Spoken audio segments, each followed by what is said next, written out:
Hello or welcome back students. In this video I am going to discuss a concept of internal rate of return. If you are third year student so you can watch this video. Maybe आपको कभी ना कभी problem रहती हो internal rate of return को निकालने के लिए, तो मैं इस वीडियो में पूरा आपको कॉन्सेप्ट समझाऊंगी कि इंटरनल रेट ऑफ रिटर्न कैसे कैलकुलेट करते हैं। ठीक है, तो चलो स्टार्ट करते हैं। देखो, internal rate of return basically बताता है कि आपने अगर कोई इन्वेस्टमेंट करी है, ठीक है, अगर इन्वेस्टमेंट करी है तो उस इन्वेस्टमेंट में आप कितना अर्न कर रहे हो। सपोज़ अगर आपका इंटरनल रेट ऑफ रिटर्न जो है वो 12% है, इसका मतलब ये है कि आपने जो इन्वेस्टमेंट कर रखी है वो 12% है। मतलब अगर सपोज़ करो इफ़ आपने इन्वेस्ट करा है 1,00,000 रुपये और उसका इंटरनल रेट ऑफ रिटर्न 12% है, इसका मीनिंग है कि इस 1,00,000 पे आप कितना कमा रहे हो, 12,000 रुपये कमा रहे हो। ठीक है, so basically internal rate of return आपकी कमाई को बताता है कि आप कितना अर्न कर रहे हो। एक आपने चीज़ सुनी होगी, required rate of return. Required rate of return को आप कॉस्ट ऑफ कैपिटल भी कहते हो, कॉस्ट ऑफ कैपिटल, है ना। तो रिक्वायर्ड रेट ऑफ रिटर्न को आप कॉस्ट ऑफ कैपिटल भी कहते हो। अब what is the difference between required rate of return और कॉस्ट ऑफ कैपिटल और इंटरनल रेट ऑफ रिटर्न? ये है कि आप चाहते हो कितना आपको कमाना है, that is required rate of return और कॉस्ट ऑफ कैपिटल। लेकिन कितना आप कमा रहे हो वो होता है आपका internal rate of return. Suppose करो आपने किसी इन्वेस्टमेंट में इन्वेस्ट करा और आपने ये एक्सपेक्ट करा था, आपके अकॉर्डिंग ये रिक्वायर्ड रेट ऑफ रिटर्न है। रिक्वायर्ड रेट ऑफ रिटर्न जो है वो 10% है, लेकिन इंटरनल रेट ऑफ रिटर्न जो है वो 12% है। तो बताओ, आपने ये एक्सपेक्ट करा था, ये आपकी कॉस्ट ऑफ कैपिटल थी, आप इतना कमाना चाहते थे लेकिन आपने इतना कमाया, ये इंटरनल रेट ऑफ रिटर्न है। तो ऑब्वियसली आप इस प्रोजेक्ट में, इस इन्वेस्टमेंट में इन्वेस्ट करोगे ना। ऑल राइट, तो अब ये आपका क्वेश्चन है। ठीक है, यहाँ पे अगर आप देखोगे तो आपका क्वेश्चन है कि आपने इन्वेस्टमेंट इतनी करी, यानी कि आउटफ्लो इतना हुआ। इनफ्लो आपके हैं ईयर, यहाँ पे ये ईयर है, ईयर 1 2 3, ये 50,000, 70,000, 1,20,000। डिस्काउंट का रेट 20% है, ये कॉस्ट ऑफ कैपिटल है। ठीक है, आपके अकॉर्डिंग इस हिसाब से आपको कमाना चाहिए, लेकिन आप कितना कमा रहे हो अब आपको वो निकालना है। So basically what IRR is कि आप कितना कमा रहे हो, internal rate of return. Okay, तो इसमें सबसे पहले क्वेश्चन को कैसे सॉल्व करेंगे मैं वो बताती हूँ। सबसे पहले यहाँ पे आप अपना आंसर में ईयर लिखो। ठीक है, 1 2 3 ईयर लिख दिया। उसके बाद यहाँ पे आप क्या लिखो, इनफ्लो। आपके इनफ्लो क्या है, आपका इनफ्लो है 50,000, 70,000, 1,20,000। तो सबसे पहले यहाँ पे आप जो है वो present value factor at the rate of 20% के हिसाब से कर लो। Present value factor at the rate of 20% के अकॉर्डिंग करोगे आप। ठीक है, और एक बात मैं आपको बता दूं कि आपको कोई देखो टेबल वगैरह देखने की ज़रूरत नहीं है, आप कैलकुलेटर में भी कैलकुलेट कर सकते हो। और मैंने आपको कैलकुलेटर में कैलकुलेट करना बताया कि कैसे कैलकुलेट करते हैं। तो सबसे पहले आप कैलकुलेटर में करोगे 1 + 20%, तो आपका 1.1 आता है। 1 + 20% करोगे तो 1.1 आएगा। उसके बाद 1 डिवाइडेड बाय 1.2 करो, 1 डिवाइडेड बाय 1.2 करो। ठीक है, तो आपका वो फर्स्ट ईयर का आ जाएगा 0.833। फिर इक्वल्स टू का एक बार और सिंबल करो, इक्वल्स टू प्रेस करो, तो आपका आ जाएगा 0.694। फिर इक्वल्स टू करो तो आ जाएगा 0.578 आ जाएगा। इसको आप 9 भी कर सकते हो। तो मैंने 3 में फिगर लिया, आप 2 में भी ले सकते हो, 2 में लोगे थोड़ा सा अलग सा आंसर आएगा। ठीक है, ये करा। देन उसके बाद आप करो प्रेजेंट वैल्यू फैक्टर क्या है आपका, sorry present value of inflow. ठीक है, प्रेजेंट वैल्यू ऑफ इनफ्लो। तो अब ये मल्टीप्लाई करो 50,000 इंटू 0.883, तो ये आ जाएगा आपका 41,650। देन 70,000 इंटू 0.694, ये आपका आ जाएगा 48,580। देन 1,20,000 इंटू 0.579 करो तो ये आ जाएगा आपका 69,480। ठीक है, अब इसको टोटल कर दो।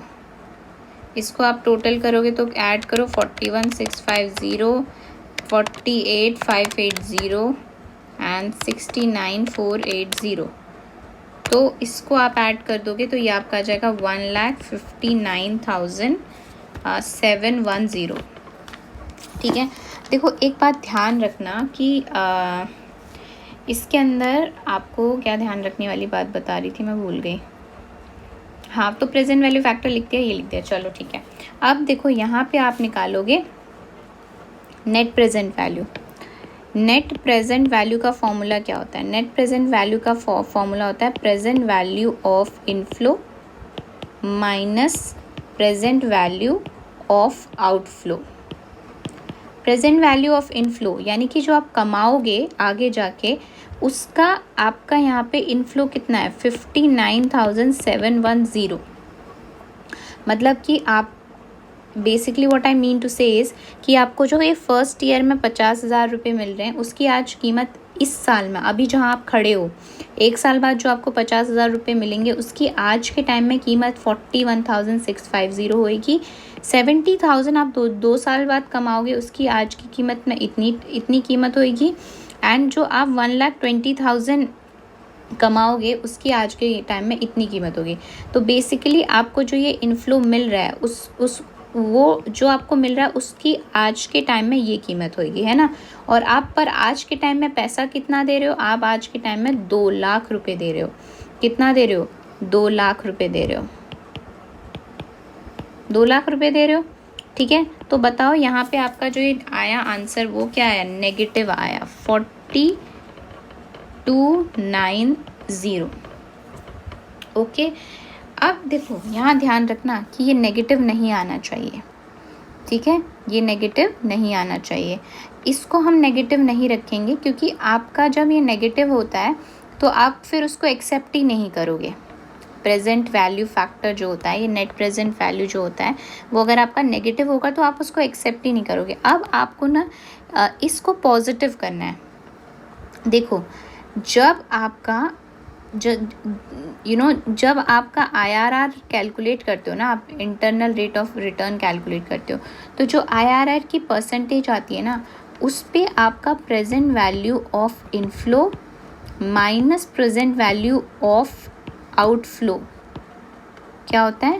प्रेजेंट वैल्यू ऑफ आउटफ्लो आपका 0 होता है। क्या आता है? 0। यानी कि जो ये आपकी वैल्यू आनी चाहिए वो कितनी आनी चाहिए? 0 आनी चाहिए। कितनी आनी चाहिए? 0 आनी चाहिए, ठीक है। अब हम ना कोई ऐसा रेट सोचेंगे। अब आप यहाँ पे रेट का अजम्पशन लगाओगे। 20% मैंने रखा तो मेरा नेगेटिव आंसर आया, अब मुझे इसको पॉजिटिव की तरह ले जाना है, ठीक है। तो आपको बात ध्यान रखनी, जैसे आपका ये नंबर लाइन है, ठीक है, यहाँ पे नंबर लाइन है, आप यहाँ पे खड़े हो, नेगेटिव में खड़े हो, नंबर लाइन यहाँ पे पॉजिटिव आते हैं, यहाँ नेगेटिव आते हैं। यहाँ नेगेटिव हो, आप नेगेटिव से इस तरफ जाना चाहते हो, तो आपको ध्यान रखना है कि यहाँ पे आपका रिटर्न 20% है। तो यहाँ जाने के लिए आपको इस 20% के रेट को क्या करना पड़ेगा? कम करना पड़ेगा। तो हम जैसे जैसे रेट को कम करेंगे ना, तो हम पॉजिटिव की तरफ क्या करते जाएंगे? बढ़ते जाएंगे, ठीक है। चलो ठीक है, तो अब आपको ये बात ध्यान रखनी है कि मुझे कुछ ऐसा रेट अज्यूम करना है जिस पे मेरी जो वैल्यू है वो 0 आ जाए, ठीक है। चलो ठीक है, अब मैं ना सपोज़ करो मैं यहाँ पे जो आपका नेट प्रेजेंट वैल्यू है वो लेट से मैं अज्यूम कर लेती हूँ। क्या अज्यूम करें हम? लेट से हम अज्यूम कर लेते हैं नेट प्रेजेंट वैल्यू को, मतलब जो आपका प्रेजेंट वैल्यू फैक्टर है, मतलब आपका ये जो है ना, इसको डिस्काउंट रेट को हम अज्यूम कर लेते हैं। कम करना है ना, मतलब 20% से कम करना है। याद रखना, आपको कैसे पता चलेगा कि आपको ज़्यादा करना है या कम करना है? ये आपका नेगेटिव आ रहा है, तो नेगेटिव से पॉजिटिव की जाने के लिए मुझे ये रेट को डिक्रीज़ करना पड़ेगा। तो मतलब मैं मान लेती हूँ, मैं इसको 10% कर लेती हूँ, लेट्स से 10% पे कर लेती हूँ, है ना। तो आप सिमिलरली आप ऐसे ही कैलकुलेट करोगे, सेम ऐसे ही कैलकुलेट करेंगे। तो आप यहाँ पे लिखोगे ईयर 1 2 3 और यहाँ पे लिखोगे आप इनफ्लो। इनफ्लो कितना है आपका? इनफ्लो है 50,000, 70,000, 1,20,000। Okay, present value factor at the rate of 10% करोगे। अब 10% के हिसाब से इसके फैक्टर्स निकालो। मैं यहाँ पे लिख रही हूँ 0.909, फिर आएगा आपका 0.826, फिर 0.751। अब इसको मल्टीप्लाई कर दो इन दोनों से, तो आपकी प्रेजेंट वैल्यू ऑफ इनफ्लो आ जाएगी। इनफ्लो ये आपका आ जाएगा 45,450, 57,820, 90,120। इसको आप टोटल करोगे तो आपका यहाँ पे आ जाएगा 1,93,390, है ना, 1,93,390। तो ये आपका यहाँ पे आ गया। अब आपको ध्यान रखना है कि अभी भी आप देखोगे तो एनपीवी आपका नेगेटिव ही आएगा। Present value of inflow minus present value of outflow, तो ये कितना आ गया आपका? यहाँ पे आपका आ गया 1,93,390 माइनस 2 लाख, तो ये आपका आ गया -6110। तो आप बोलोगे मैम यार ये तो यहाँ पे भी नेगेटिव आ रहा था, अब यहाँ पे भी नेगेटिव आ रहा है, कि कैसे चलेगा? मतलब हम कैसे कैलकुलेट करेंगे, है ना? क्या हम ऐसे कैलकुलेट करते रहेंगे? नहीं, बार बार आपको ऐसे करने की ज़रूरत नहीं है। कम से कम आपके पास 2 रेट्स होने चाहिए, ठीक है? कम से कम आपके पास कितने होने चाहिए? 2 रेट्स होने चाहिए। ओके, 2 रेट्स होने चाहिए। तो आपका आप कैसे कैलकुलेट करोगे? वो पता करना है कि क्या है, मतलब बार बार नीचे। तो इसके लिए ना हम यूज़ करते हैं इंटरपोलेशन टेक्निक। इंटरपोलेशन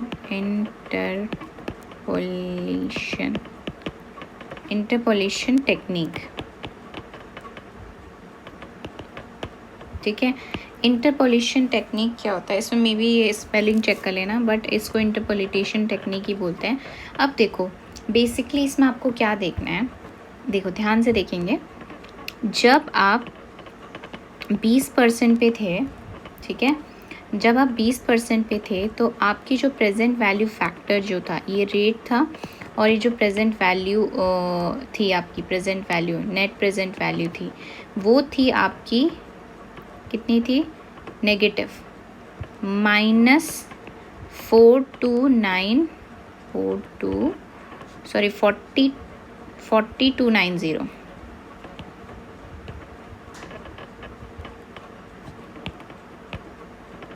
4290।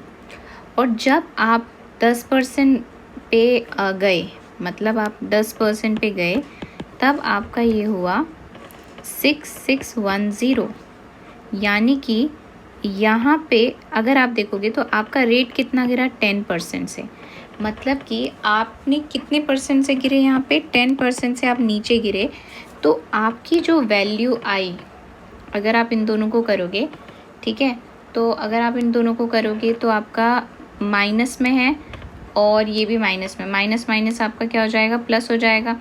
मीनिंग क्या होता है? देखो आप 20% पे थे तो आपका एनपीवी इतना आया, आपने रेट 10% करा तो आपने एनपीवी इतना आया। इसका मतलब आप 20% से 10% में गए तो कितना गिरे आप? 10%, ठीक है। और आप यहाँ पे 40%, यहाँ पे वैल्यू थी आपकी 40,290, अब आप आ गए 6610, यानी आपने कितना कम किया? यानी कि 4290 यहाँ पे ये नेगेटिव है। यहाँ पे क्या आपने ऐसा ऐड करा? क्या आपने ऐसा ऐड करा कि आप 6610 पे आ गए, 6610 पे आ गए। यानी कि इसको आपको यहाँ पे ये माइनस हो रहा है, इधर आके आपको क्या करना पड़ेगा? प्लस, है ना। तो आपका क्या आ जाएगा? या आप इसको उस तरफ ले जाओ तो ये आपका आ जाएगा add is equal to 6610 plus 494290, है ना, 40290। इसको यहाँ पे आपका आ जाएगा 44290। तो कितना आपने इसमें ऐड करा, 44290 माइनस 40290 माइनस 6610, 33680, यानी कि आपने इसमें 33680 ऐड करा तब जाके आप यहाँ पे आए, है ना, 33680। लेकिन आप कितना ऐड करोगे कि वो ज़ीरो आ जाए, कितना ऐड करोगे कि वो ज़ीरो आ जाए, मतलब आपको यहाँ पे क्या चाहिए, बेसिकली आपको यहाँ पे चाहिए ज़ीरो, है ना, क्योंकि आप चाहते हो कि आप ऐसा रेट निकालो जिससे आपका जो नेट प्रेजेंट वैल्यू है वो क्या आ जाए, ज़ीरो आ जाए। तो आपको कितना नीचे ऐड करना पड़ेगा, 4290 ऐड करना पड़ेगा। ये नेगेटिव है, इसमें जब इतना ऐड करोगे तभी तो ज़ीरो तक आओगे, ठीक है। तो इसको देखो कैसे करते हैं, आप बोलोगे कि मैं 20% पे था, मतलब आप यहाँ पे थे ना ऐड, ठीक है, 20% पे थे, इज दैट क्लियर। चलो ठीक है, अब आप ना जब ऊपर से नीचे जाते हो ना तो आपको माइनस करना पड़ता है, ऊपर से जाओगे तो माइनस करोगे, तो यहाँ पे लिखोगे 10% पे आए, तो आप कितना नीचे गिरे, 10% आप नीचे गए तो कितना गिरे, 33680, और आपको नीचे गिरना है 4290। तो बताओ कितना होगा, ये तो 20% है माइनस, इसको कैलकुलेट करो आप, 40290 इंटू 10 डिवाइडेड बाई 33680, तो ये आपका आ जाएगा 11.96, माइनस करो 20 माइनस 11.96, तो ये आपका आ जाएगा 8.04%, यानी कि ये आपका इंटरनल रेट ऑफ रिटर्न है। इस रेट पे अगर आप कैलकुलेट करोगे तो आपका जो नेट प्रेजेंट वैल्यू है वो ज़ीरो आएगा। हमेशा याद रखना कि इंटरनल रेट ऑफ रिटर्न पे आपका हमेशा एनपीवी ज़ीरो आएगा। क्यों? क्योंकि आप एक्चुअल में आपने जो जितना पैसा लगाया और आप उतना ही कमा रहे हो, ठीक है, मतलब आप जितना कमा रहे हो तो वहाँ पे आपका ज़ीरो आएगा, मतलब आप अगर आप इससे डिस्काउंटिंग फैक्टर से करोगे, ठीक है, तो एनपीवी क्या आएगा, ज़ीरो आएगा। तो इस तरीके से आप कैलकुलेट करते हो, ठीक है। समझ में आया कि रेट को कैसे अज्यूम करते हैं। अगर सपोज़ करो ये आपकी जो वैल्यू है, ये आपकी देखो, ये आपकी वैल्यू ना ये पॉजिटिव होती, सपोज़ ये 40,290 होता पॉजिटिव वाला, और आपको ज़ीरो की तरफ जाना है, तब आप रेट को इंक्रीज़ करते। समझ में आई, मतलब अगर आपको आपका रेट जो है, रेट जिस रेट पे खड़े हो और आपकी वैल्यू नेगेटिव है और आपको पॉजिटिव पे जाना है, तो आपको रेट को क्या करना पड़ेगा, डिक्रीज़ करना पड़ेगा। और अगर आप एक रेट पे खड़े हो और आपकी वैल्यू पॉजिटिव है और आपको ये नेगेटिव करनी है, तो आपको रेट को क्या करना पड़ेगा, इंक्रीज़ करना पड़ेगा, ठीक है। इन्वर्स रिलेशनशिप होता है। ओके, आई होप ये आपको समझ आ गया। अगर आपको कोई भी डाउट है तो आप मुझे बता देना, मैं एक क्वेश्चन आपको और करके समझा दूँगी, ठीक है। So this is all about this video. I hope you like this video, share this video with your friends and subscribe to my channel, hit the bell icon button, ताकि आपको जब भी मैं वीडियो अपलोड करूँ तो notification आए। और आप अपने टेलीग्राम ग्रुप्स को भी ज्वाइन कर सकते हो, first year, second year, third year and CA foundation. मैंने इस तरीके से टेलीग्राम के ग्रुप बनाए हैं ताकि आप एक दूसरे को हेल्प कर सको, और मुझे टेलीग्राम पे भी ज्वाइन कर लेना। Okay, so till then next video, bye bye and take care.